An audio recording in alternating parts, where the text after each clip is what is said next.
আসসালামু আলাইকুম। প্রথমে আমরা বলি, আজকে আমাদের যে উপদেষ্টা পরিষদের মিটিং ছিল, এখানে আমরা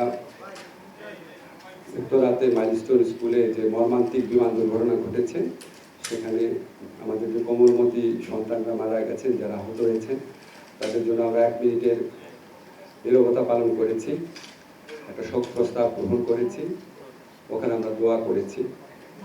কিছু সিদ্ধান্ত নিয়েছি, আপনাদের জানাচ্ছি। সেটা হচ্ছে, প্রথম সিদ্ধান্ত হচ্ছে নিহতদের যে পরিবার আছে আর আহত যারা আছে তাদেরকে সব ধরনের সম্ভাব্য সব ধরনের সরকারি সহায়তা দেওয়া হবে, এবং এই ব্যাপারে করণীয় বিষয়ে শিক্ষা মন্ত্রণালয় সংশ্লিষ্ট যে স্কুল আছে, মাইলস্টোন স্কুল, তাদের সাথে কথা বলে এটা ডিটেইলটা নির্ধারণ করবে।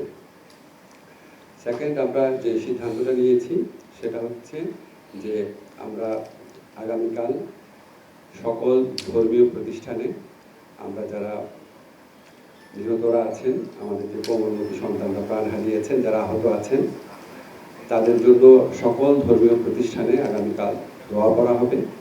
থার্ড যে সিদ্ধান্তটা নিয়েছি আমরা, সেটা হচ্ছে, আপনারা জানেন যে এই মর্মান্তিক বিমান দুর্ঘটনাকালে দুজন শিক্ষিকা তারা অসামান্য আত্মত্যাগের পরিচয় দিয়ে স্কুলের সন্তানদেরকে রক্ষা করার চেষ্টা করেছেন। ওনাদেরকে উপযুক্ত রাষ্ট্রীয় সম্মাননা প্রদান করা হবে। এক্স্যাক্টলি কি করা হবে সেটা আমরা খুব দ্রুত সিদ্ধান্ত নিব। এটা হচ্ছে উত্তরার ঘটনার, মর্মান্তিক বিমান দুর্ঘটনার প্রেক্ষিতে সিদ্ধান্ত। আইনগত একটা অত্যন্ত গুরুত্বপূর্ণ পরিবর্তন করা হয়েছে। আপনারা জানেন, ইতিপূর্বে আমরা সিপিসি বা দেওয়ানি কার্যবিধির পরিবর্তন করেছিলাম, সংশোধনী করেছিলাম। আজকে আমরা সিআরপিসি বা ফৌজদারি কার্যবিধির সংশোধন করেছি, অ্যামেন্ডমেন্ট করেছি। এখানে খুব ইম্পর্টেন্ট কিছু অ্যামেন্ডমেন্ট করা হয়েছে। আপনারা জানেন, ব্লাস্ট ভার্সেস বাংলাদেশ, এই মামলাতে সুপ্রিম কোর্টের দুটো ডিসিশন ছিল। গ্রেফতার করার ব্যাপারে যেন স্বচ্ছতা প্রকাশ থাকে, জবাবদিহিতা থাকে, গ্রেফতারের পরবর্তীকালে গ্রেফতারকৃত ব্যক্তির যেন অধিকার থাকে, এটা দুটা রায় ছিল। এই রায়গুলোর আলোকে আরও ডিটেইলভাবে আমরা বিচার বিভাগীয় সংস্কার commission, supreme court, concern expert সবার সাথে বৈঠক করে, কনসালটেশন করে আমরা অ্যামেন্ডমেন্ট আজকে চূড়ান্ত করেছি। কয়েকটা গুরুত্বপূর্ণ অ্যামেন্ডমেন্টের কথা আপনাদেরকে বলি। একটা হচ্ছে, এখন থেকে এই অ্যামেন্ডমেন্টটা কার্যকর হওয়ার পর থেকে যে গ্রেফতার করবে, যে পুলিশ অফিসার, তার ক্লিয়ার আইডেন্টিটি থাকতে হবে, তার নেম প্লেট থাকতে হবে, তার আইডি কার্ড থাকতে হবে। যে ব্যক্তি গ্রেফতার হচ্ছে উনি চাহিদা মাত্র যে পুলিশ গ্রেফতার করছে তাকে আইডেন্টিটি কার্ড দেখাতে হবে, এটা ম্যান্ডেটরি। এরপর হচ্ছে, তাকে যখন থানায় নিয়ে আসা হবে, যত দ্রুত সম্ভব গ্রেফতারকৃত ব্যক্তির পরিবার, বন্ধু বা লয়ারকে তার সাথে যোগাযোগ করে জানাতে হবে যে ওকে গ্রেফতার করেছে, আমরা এই কারণে গ্রেফতার করেছি, এই মামলায় গ্রেফতার করেছি, এবং গ্রেফতারকৃত ব্যক্তি এখানে আছেন। যত দ্রুত সম্ভব করতে হবে, এবং কোনো অবস্থাতেই 12 ঘন্টার বেশি সময় নেওয়া যাবে না, এর মধ্যে জানাতেই হবে। গ্রেফতারকৃত ব্যক্তির শরীরে যদি কোনো আঘাতের চিহ্ন থাকে, বা গ্রেফতারকৃত ব্যক্তি যদি বলে আমি অসুস্থ বোধ করছি, অবশ্যই সাথে সাথে নিকটস্থ ডাক্তারের কাছে নিয়ে তাকে প্রাইমারি চিকিৎসা সুবিধা দিতে হবে। এছাড়া আমরা বলেছি, প্রত্যেকটা গ্রেফতারের ক্ষেত্রে একটা মেমোরেন্ডাম অফ অ্যারেস্ট রাখতে হবে, ডিটেইল তথ্য থাকতে হবে। কাকে গ্রেফতার করা হয়েছে, কেন গ্রেফতার করা হয়েছে, কি অভিযোগে, কোন আইনে, তার পরিবারের কার সাথে যোগাযোগ করা হয়েছে, কে গ্রেফতার করেছে, ডিটেইল একটা মেমোরেন্ডাম থাকবে প্রত্যেকটা গ্রেফতারের ক্ষেত্রে। আপনারা জানেন, আগে সরকারের, ফ্যাসিস্ট সরকারের আমলে বিভিন্ন এজেন্সি গ্রেফতার করতো, বলতো আমরা তো জানি না। র্যাব গ্রেফতার করে বলতো যে পুলিশ জানে, পুলিশ গ্রেফতার করে বলতো যে অন্য এজেন্সির নাম বলতো। তা আমরা আইনে বলেছি, যেই সংস্থায় গ্রেফতার করুক, তাদের কনসার্ন অফিসে গ্রেফতারকৃত ব্যক্তি কেন গ্রেফতার করেছে, কোন আইনে গ্রেফতার করেছে, 12 ঘন্টার মধ্যে কার সাথে যোগাযোগ করেছে, সমস্ত তথ্য সেখানে থাকতে হবে। ধরেন যদি এসবি গ্রেফতার করে, এসবির ওখানে থাকতে হবে, এবং সাথে সাথে সেটা সংশ্লিষ্ট কনসার্ন পুলিশের থানাতে পাঠিয়ে দিতে হবে। আর আমরা বলেছি, নিয়মিতভাবে প্রত্যেক থানায়, জেলা সুপারের কার্যালয়ে, পুলিশ হেডকোয়ার্টারে গ্রেফতারকৃত ব্যক্তিদের তালিকা থাকবে। কাকে গ্রেফতার করা হলো, কত তারিখে, কি আইনে গ্রেফতার করা হয়েছে, সে এখন কোথায় আছে, এটা তালিকা থাকতে হবে। এগুলি সব ম্যান্ডেটরি। আপনারা জানেন, সন্দেহের অবকাশে 54-এ ইচ্ছা মতো গ্রেফতার করা হতো, সেখানে আমরা উল্লেখযোগ্য পরিবর্তন এনেছি।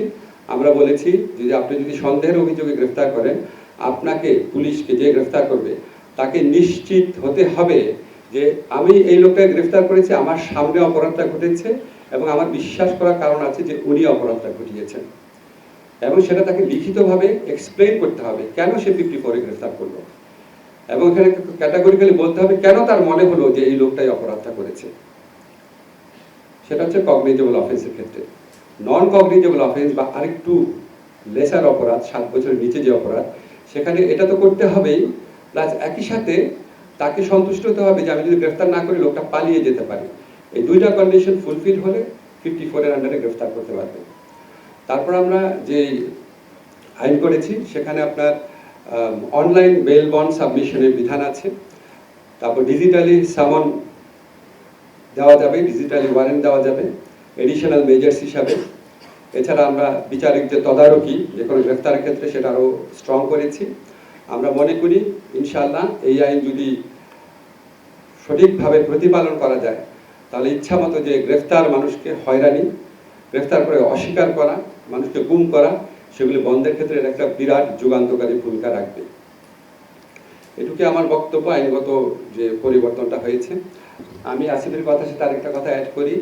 আমাদের কিন্তু যুগের পর যুগ যাবৎ স্থানীয় সরকার নির্বাচন কিন্তু দলীয় মার্কাতে হতো না, হ্যাঁ, ব্যক্তিগতভাবে প্রতিযোগিতা হতো। বিগত সরকারের আমলে স্থানীয় সরকার প্রতিষ্ঠানগুলোকে দলীয়করণ করার জন্য ভুয়া নির্বাচনের মাধ্যমে দলীয়করণ করার পদক্ষেপ হিসাবে আইনগত পরিবর্তনটা করা হয়েছিল। আমরা আগের অবস্থায় ফিরে যাচ্ছি, এখন থেকে দলীয় প্রতীকে কোনো স্থানীয় নির্বাচন হবে না। আমি আইনগত আরেকটা গুরুত্বপূর্ণ পরিবর্তন হয়েছে। আমরা আইএলও দুটা ইম্পর্টেন্ট কনভেনশন আছে কর্মক্ষেত্রে হয়রানি এবং সহিংসতা রোধ করার জন্য। ওই দুটা কনভেনশনের স্টেট পার্টি হওয়ার বা পক্ষ হওয়ার সিদ্ধান্ত আজকে গ্রহণ করা হয়েছে। এটা করা হলে বিশেষ করে কর্মক্ষেত্রে নারীদের নিরাপত্তা অনেক বেশি বৃদ্ধি পাবে বলে আমরা বিশ্বাস করি। ধন্যবাদ। Thank you. আপনারা প্রশ্ন করতে পারেন। প্রশ্ন করার সময় আপনার নাম বলবেন এবং আপনার প্রতিষ্ঠানের নাম বলবেন। স্যার, আমার নাম হচ্ছে মোহন, আমি একাত্তর কাজ করি। আমার একটা বিষয় জানা যে আমরা আগে জানতাম যে আসামিকে গ্রেফতারের পর 24 ঘন্টার মধ্যে আদালতে তোলা হতো এবং সেটা অনেক ক্ষেত্রে আমরা দেখেছি যে প্রতিপালিত হয়নি। আপনারা নতুন করে আইনটি করছেন 12 ঘন্টার মধ্যে জানাতে হবে, খুবই প্রশংসনীয়, এবং পরিচয় প্রকাশ করতে হবে পুলিশের। এই আইনগুলো যদি তারা না মানে, অনেক ক্ষেত্রে যে 24 ঘন্টা মানা হতো না, যদি পুলিশ না মানে বা না মেনে এই কাজগুলো করে নিজেদের কাছে রেখে দেয় 36-48 ঘন্টা পর প্রকাশ করে, সেই ক্ষেত্রে কি ব্যবস্থা নেওয়া হবে? আপনি কারেক্টলি বলেছেন, 24 ঘন্টার মধ্যে আদালতে হাজির করার বিধান তো থাকছে, সংবিধানে তো আছে, বাট কতক্ষণের মধ্যে পরিবার পরিজনকে বা লয়ারকে জানাতে হবে বা গ্রেফতারের কারণ জানাতে হবে, এটা সংবিধানে সুস্পষ্টভাবে ছিল না। এটাই আমরা সুস্পষ্ট করেছি, গ্রেফতারের কারণ সাথে সাথে জানাতে হবে, সাথে সাথে। আর গ্রেফতারকৃত ব্যক্তির পরিবার, বন্ধুবান্ধব বা লয়ারের সাথে যোগাযোগ করতে হবে 12 ঘন্টার মধ্যে, যত তাড়াতাড়ি সম্ভব 12 ঘন্টার মধ্যে। এখন অত্যন্ত যৌক্তিক প্রশ্ন যে সবই তো আইন আছে, সংবিধান আছে, প্রতিপালন হয় না, তারপর আসলে কি ব্যবস্থা নেওয়া হয়? আমরা আইনের মধ্যে একটা ব্যবস্থা রেখেছি, বিচার বিভাগীয় একটা ওভারসাইট থাকবে, এবং কিছু কিছু ক্ষেত্রে যে এসিআর আছে, বার্ষিক গোপনীয় প্রতিবেদন পুলিশ কর্মকর্তাদের, সেই প্রতিবেদনে তাদের যে লঙ্ঘন বা আইন প্রতিপালনের ব্যর্থতার কথা উল্লেখ থাকবে। তবে আপনাদেরকে একটা কথা বলি, আমি একজন আইনের শিক্ষক, আইনের মধ্যে যতই চমৎকার কথা থাক না কেন, যদি আমরা সবাই মিলে মানে রাষ্ট্রের সকল ক্ষেত্রে অ্যাকাউন্টেবিলিটি মেকানিজম প্রতিষ্ঠা করতে না পারি, সুষ্ঠু একটা নির্বাচন করতে না পারি, আমাদের যদি আইন মানার কালচারে যদি কালেকটিভ একটা উন্নতি না হয়, আইন করে কিছু সুবিধা পাবো কিন্তু সম্পূর্ণ সুবিধা হয়তো আমরা পাবো না। সো এটা উনি কারেক্টলি বলেছেন, আইন ভালো করা যায়। আমরা একই সাথে সাথে প্রতিষ্ঠানকেও সেভাবে গড়ে তোলার জন্য আমাদের যতটুকু সময় আছে সেই সময় আমরা চেষ্টা করব। জি, আমার নাম শাহ হাসনা, আমি এডিক্টর, আমি আছি টিভিতে। আমি যেটা একটু জানতে চাচ্ছি, আমরা দেখেছি যে পে স্কেল হয়, তারপরে পে স্কেলের পরে সরকারি কর্মকর্তাদের যে বেতন বাড়ানো হয়, তারপরে একদম ইনফ্লেশন বেড়ে যায় এবং বেসরকারি খাত আসলে সাফার করে সেক্ষেত্রে। তা আপনাদের এই ধরনের কোনো অ্যাপ্রোচ আছে কিনা, সরকারি বেসরকারি দুটোকে একসাথে কোনো চিন্তা ভাবনা আছে কিনা, যাতে ইনফ্লেশনের বিষয়টা যেন তাদের উপর খুব বেশি এফেক্ট না করে? আপনি এটা কারেক্টলি বলেছেন, তো তার জন্য তো আমরা ধরেন পে স্কেল করা বন্ধ রাখতে পারি না। আপনাদের সাংবাদিকরাও তো ওয়েজ বোর্ড আপনারা বন্ধ রাখতে বলবেন না তো। তো আপনি কারেক্টলি বলেছেন, এটা তো শুধু সরকারি কর্মকর্তাদের ক্ষেত্রে, কর্মচারীদের ক্ষেত্রে আমরা করতে পারি, কিন্তু সাধারণত দেখা গেছে সরকারি কর্মকর্তাদেরটা করার পর বেসরকারি অনেক ক্ষেত্রেই ওটার সাথে অ্যাডজাস্ট করে বাড়ানো হয়। কিন্তু আমরা প্রত্যাশা থাকবে সেটা। জি, আসসালামু আলাইকুম। আমি ফয়সাল আতিক, BDNews24.com থেকে। আমি আসিফ নজরুল স্যারকে একটু জানতে চাই যে মাইলস্টোনে যে বিমান দুর্ঘটনা ঘটলো, সেখানে আমরা সবাই যখন অনেক শঙ্কার মধ্যে ছিলাম, সেখানে দেখা যাচ্ছে স্থানীয় কিছু লোকজন এসে বলছে যে আমি 30টা লাশ বের করেছি, আমি 40 জন লাশ বের করেছি। এই ধরনের কথা যখন বলেছে, তো সেটা তো একটা কনফিউশন সৃষ্টি করেছে। আপনারা সরকারে আছেন হিসেবে এই ধরনের আচরণের কোনো ধরনের ব্যবস্থা নেননি এখনো। এটা কি আপনারা কিভাবে দেখছেন? আর স্থানীয় সরকার নির্বাচন কি জাতীয় নির্বাচনের আগেই অনুষ্ঠান হচ্ছে কিনা? আচ্ছা, আপনার প্রথম প্রশ্নের উত্তর হচ্ছে কনফিউশন তো হচ্ছে। আপনারা সাংবাদিকরাও আমি দেখেছি কিছু কিছু ক্ষেত্রে যারা কনফিউশন ছড়াচ্ছে তাদের কিন্তু আপনারা এক্সপোজ করছেন। আমি আজকে সকালে কিছু ফুটেজ দেখেছি, আপনাদের অনেক ধন্যবাদ।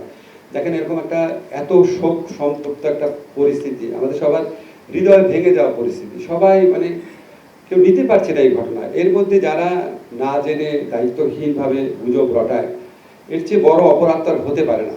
তা আমরা খুব টলারেন্ট সরকার, আমরা সবসময় আপনার কোনো ক্ষেত্রেই যতটা পারা যায় সহনশীলতা বজায় রাখার চেষ্টা করি। বা সবাইকে বুঝতে হবে যে আপনি যদি এখানে গুজব ছড়ান, এটা কত বড় ক্রিমিনাল অফেন্স হচ্ছে। আপনি অ্যাবসলিউটলি শিওর থাকলে সরকারকে জানান। আর আমরা তো ওইখানে একদম ওইখানেই তথ্য কেন্দ্র স্থাপন করেছি, ওইখানে তথ্য কেন্দ্র স্থাপন করে আমাদের নিয়মিতভাবে আপডেট দেওয়া হচ্ছে। নিহতদের পরিবারের পক্ষ থেকে কিছু বলা হচ্ছে না, স্কুল অথরিটি কিছু বলছে না। আজকে একটা ফুটেজ দেখলাম, অন্য কোন স্কুল থেকে এসে একটা ক্লাস 9-এর মেয়ে বলছে ক্লাস 3-র মেয়ে বলে তার ফ্রেন্ড সেখানে আহত হয়েছে।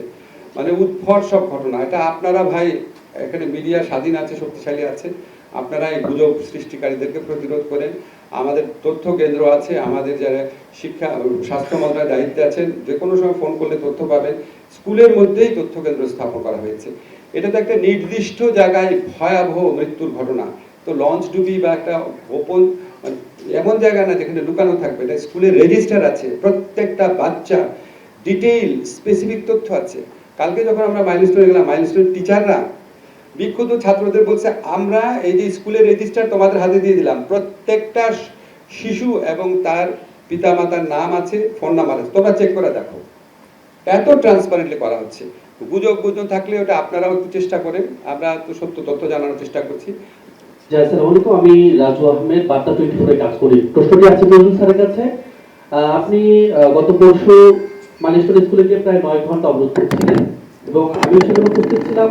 এক প্রকার মব ক্রিয়েট করা হয়েছে, হামলা করা হয়েছে, বোতল নিক্ষেপের ঘটনাও ঘটেছে।